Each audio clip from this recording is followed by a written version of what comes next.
Good morning, guys. Today we're going to start by doing a read along. So this section is called War Erupts. And we're talking now, Lincoln has been elected and the South has seceded, and we're at the beginnings of the Civil War. So on One American Story, 2 months before the Civil War broke out, 22-year-old Emma Holmes, and this is her picture, but obviously this is a picture of her much older. She's not 22 there.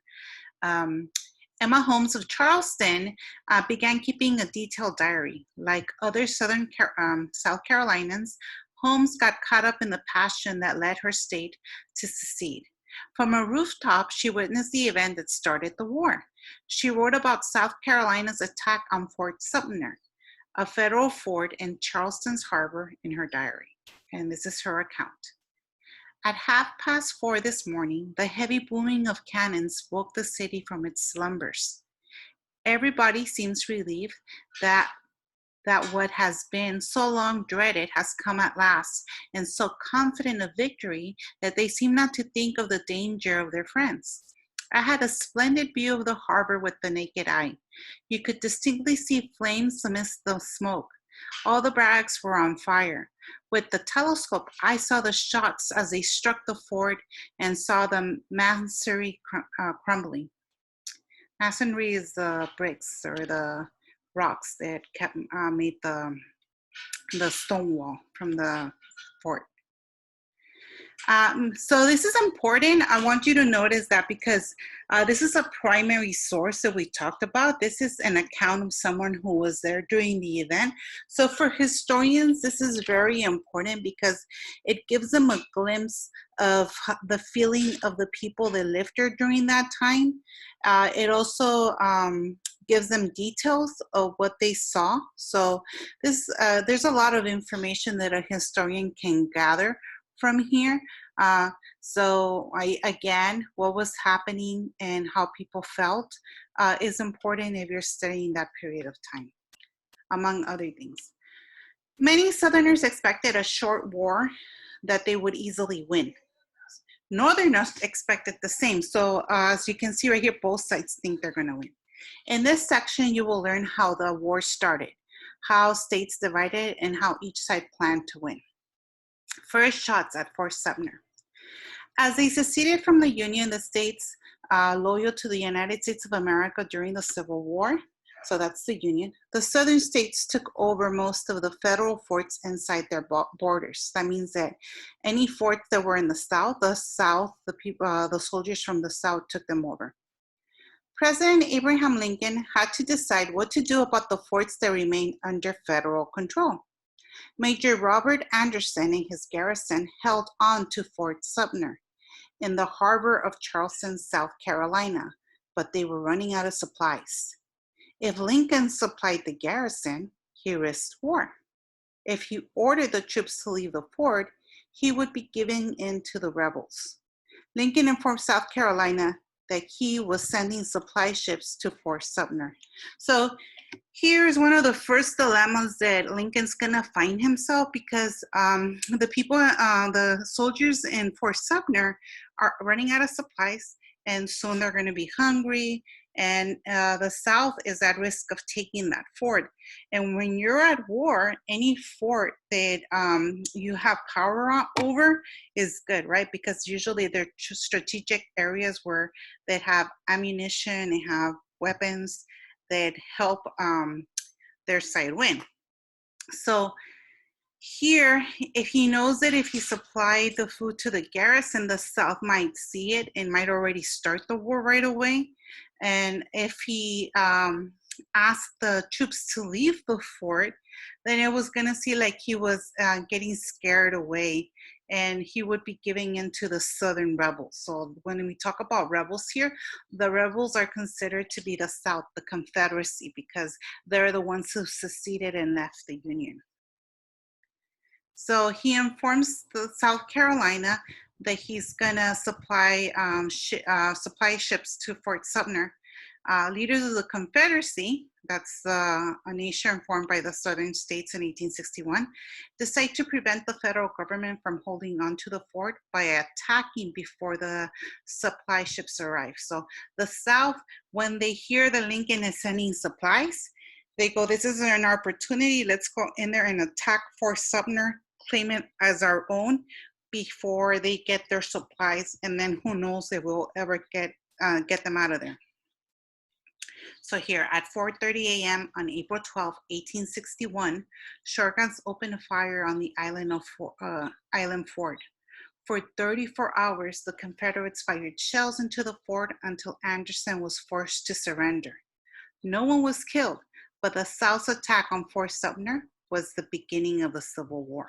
So that's why the attack on Fort Sumner is very important, because it marks the beginning of the Civil War. That's the first time when the North, the Union, clashes with the South, the Confederacy, in terms of attacking with military ammunition and so forth. So here, Lincoln calls out the militia. 2 days after the surrender of Fort Sumner, President Lincoln asked the Union states to provide 75,000 militiamen for 90 days to put down the uprising in the South. Citizens of the North responded with enthusiasm to the call of arms. A New York woman wrote, "It seems as if we never were alive till now. Never had a country till now." So this is showing, so after they're defeated, Lincoln is asking for people to join the militia, 75,000, and people are enthusiastic, they're signing up, they want to be part of this war. And this woman, her account says that it almost seems like they had never been alive before that. So she's seeing the response as something that's, oh my God, everyone's so motivated now. You would have thought that we never had a country. So there's going to be a lot of pride that goes into joining this war. In the Upper South, however, state leaders responded with anger. The governor of Kentucky said that the state would furnish no troops for the wicked purpose of subduing her sister southern states. In the weeks that followed, Virginia, North Carolina, Tennessee, and Arkansas voted to join the Confederacy. So as a matter of fact, they decide to side with the South, with the Confederacy. So they're going to join the South. As each state seceded, volunteers rushed to enlist, just as the citizens did in the North. So just like in the North, people were joining to be part of this militia, in the South, you're going to have the same thing. All these young men signing up to be part of the war. A young Arkansas enlistee wrote, "So impatient that I become for starting that I felt like 10,000 pins were pricking me in every part of my body and started off a week in advance of my brothers." So they are so anxious that their bodies are responding to this event. They want to sign up. They're very eager to join the war. Some fear the war would be over before they got a chance to fight. See, that's one of the reasons also that both the North and the South really wanted to join, because both sides were pretty confident that they were going to win, okay? With Virginia on its side, the Confederacy had much better chance for victory. Virginia was wealthy and populous, and the Confederacy in May of 1861 moved its capital to Richmond, Virginia. Also, Virginia also was the home of Robert E. Lee, a talented militia leader. When Virginia seceded, Lee resigned from the United States Army and joined the Confederacy. Although Lee opposed slavery and secession, he explained, "I cannot raise my hand against my birthplace, my home, my children." He eventually became the commanding general of the Army of Northern Virginia. So Robert E. Lee is going to be one of the major generals of the Confederacy, but he does it out of patriotism and allegiance to his state, because he actually does not believe in slavery, and he didn't think it wise for the South to secede. But once he has to choose sides, he ends up choosing the side of his state. Okay? So leads to choosing sides. After Virginia seceded, both sides knew that the border states would play a key role in the wars to come. The border states, Delaware, Maryland, Kentucky, and Missouri, were the slave states that border the states in which slavery was illegal. Because of their location, the resources the border states could tip the scales towards one side. And I'll show you in the map right here soon. Keeping Maryland in Union was important for the North. If Maryland seceded, then Washington, D.C. could be cut off from the Union. To hold on to the state, Lincoln considered arresting Maryland lawmakers who backed the South, but he decided against it. Pro-Union leaders eventually gained control of the Maryland legislature and the state in the Union. So this is the ones in lilac here. These are the border states. Now, the orange ones, those are the Union, okay? Those are free states. They don't have slavery. But those in green and the purple have slavery, okay? The ones in green are the ones that are going to break off from the United States, secede, and create their own country. Yet these states right here, the lilac states, those are called the border states again. They have slaves, but they're going to stay as part of the Union. And Lincoln wants them there because they're going to create exactly that. They're going to create like a border between them so that they're not, so it's sort of like a protection barrier for them. And also he wants more people on his side, obviously, because that's going to be an advantage later on in the war. So here, you're going to see that there's some sort of things that are going to help. So here, the North has, these are the Great Lakes up here. So supply of fresh water comes from here. So that's the Union. And then here's the Mississippi River. I'm asking you because in these two questions, so you're going to have to answer. It talks about that. It says, why was the Mississippi River important to both sides of the war? So that you have to start thinking, well, what are rivers good for, right? Not only do they provide food, but they provide their means of transportation. And if you think about it, there's going to be a need to transport from different locations, weapons and so forth. So the Mississippi River runs through both the South and the North. So it's going to help both sides in these areas transport soldiers, weapons, and other things. Food. So Kentucky was also important to both sides because of its rivers. And this is Kentucky. For the Union, the rivers could provide invasion route into the South. For the South, the rivers could provide a barrier. Kentuckians were deeply divided over secession. However, a Confederate invasion in 1861 prompted the state to stay in the Union. So the Confederacy, they're not gonna like it, so they're gonna make them stay in the Union. So both Mississippi and Delaware also stayed in the Union. In Virginia, federal troops helped a group of western counties break away. These counties formed the state of West Virginia and returning to the Union. And at the end, 24 states made up the Union and 11 joined the Confederacy. So you're going to see that at the end, the North is going to have more states on its side than the South. Strengths and weaknesses. The Union had huge advantages of manpower and resources. The North had about 22 million people. The Confederacy had roughly 9, so they're outnumbered, of whom about 3.5 million were slaves. About 85% of the nation's factories were located in the North. The North had more than double the railroad mileage of the South. Almost all the naval power and shipyards belong to the North. So the North has tremendous advantages, like it mentions here. It has more people.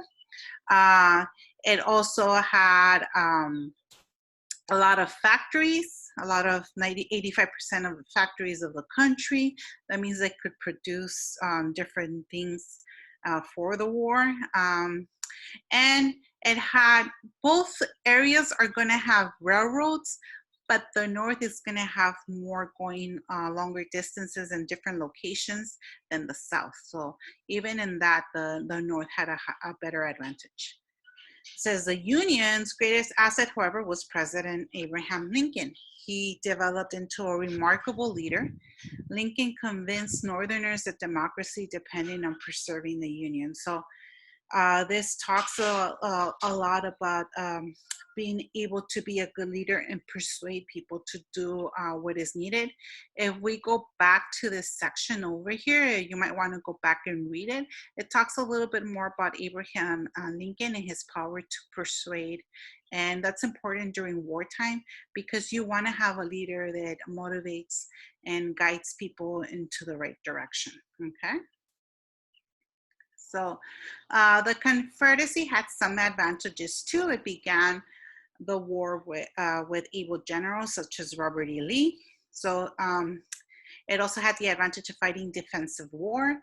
This meant northern supply lines would have to be stretched very far. In addition, soldiers defending their homes had more will to fight than invaders. So what is the advantage of the South? It's going to have a great general, which is Robert E. Lee. Second,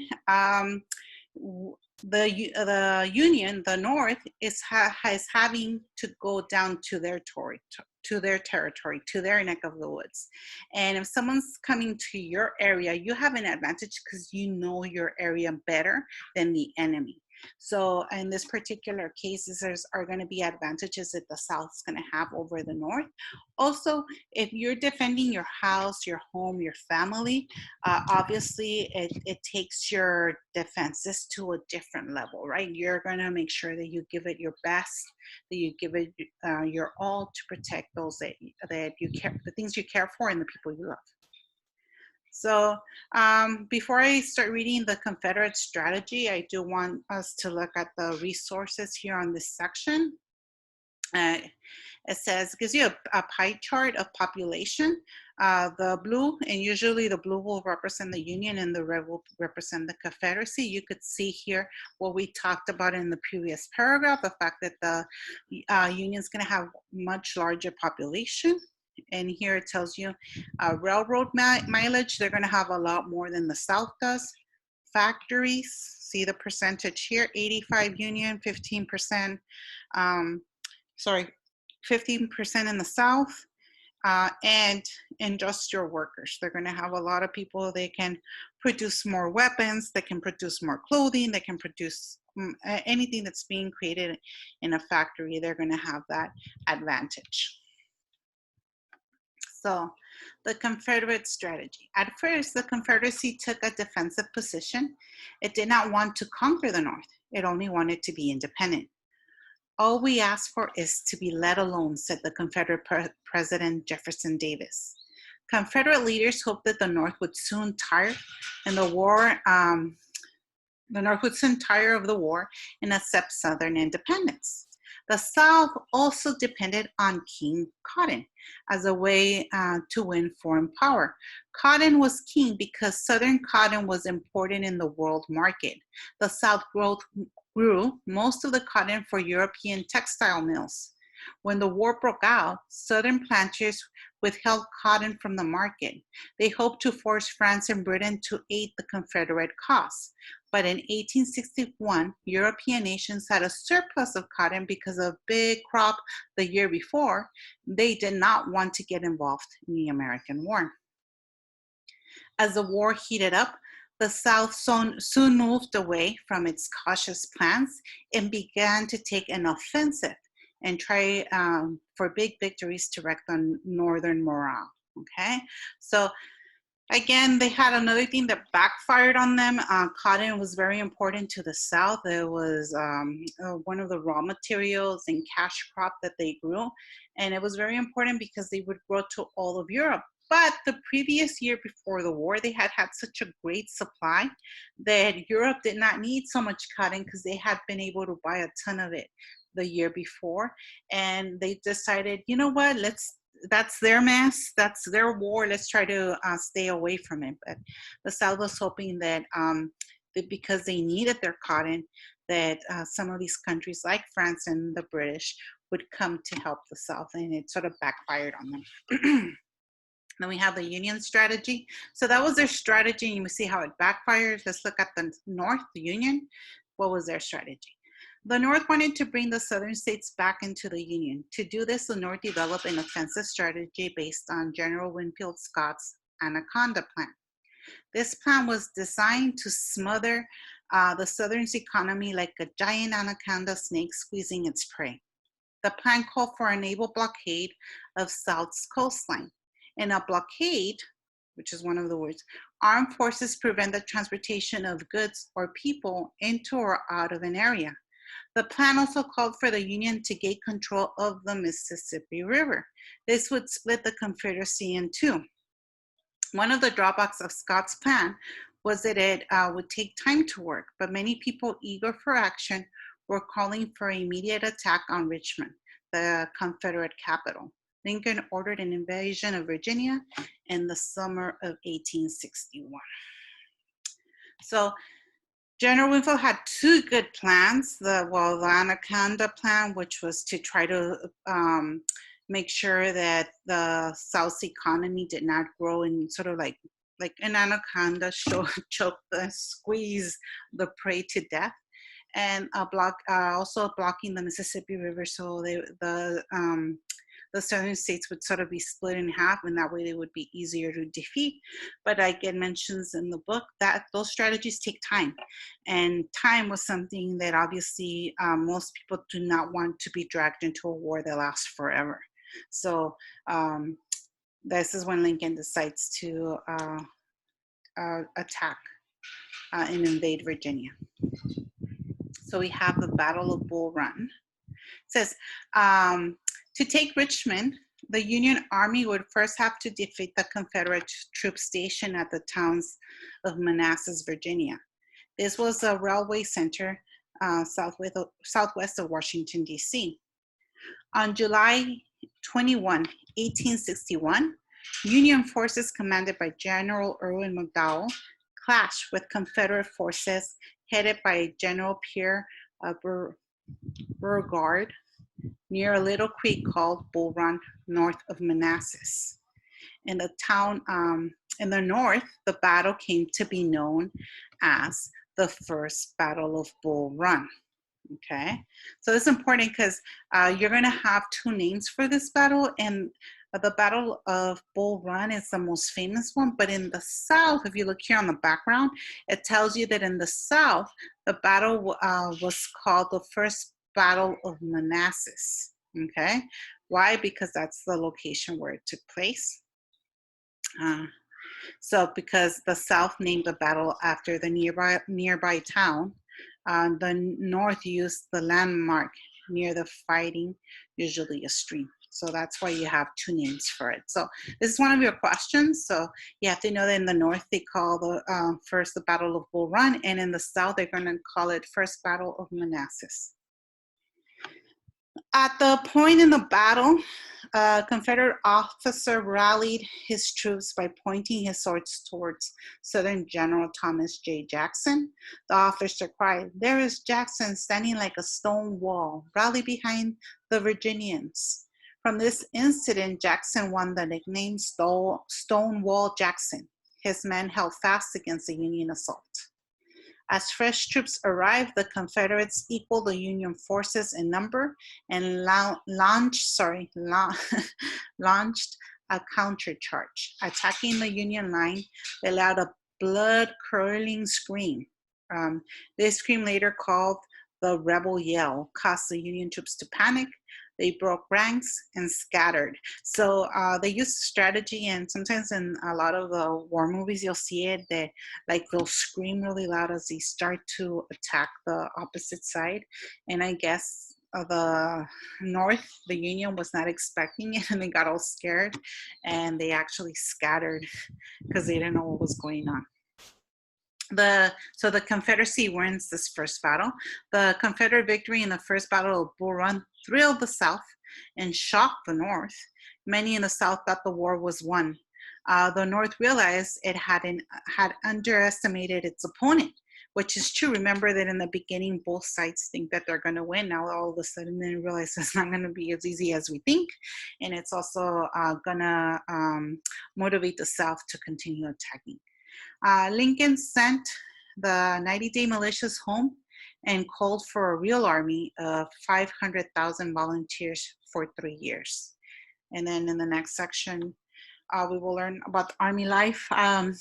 We might learn about Army life this week, and then I'm not going to go into the different battles and stuff. That's, if you want me to provide you with that, I will.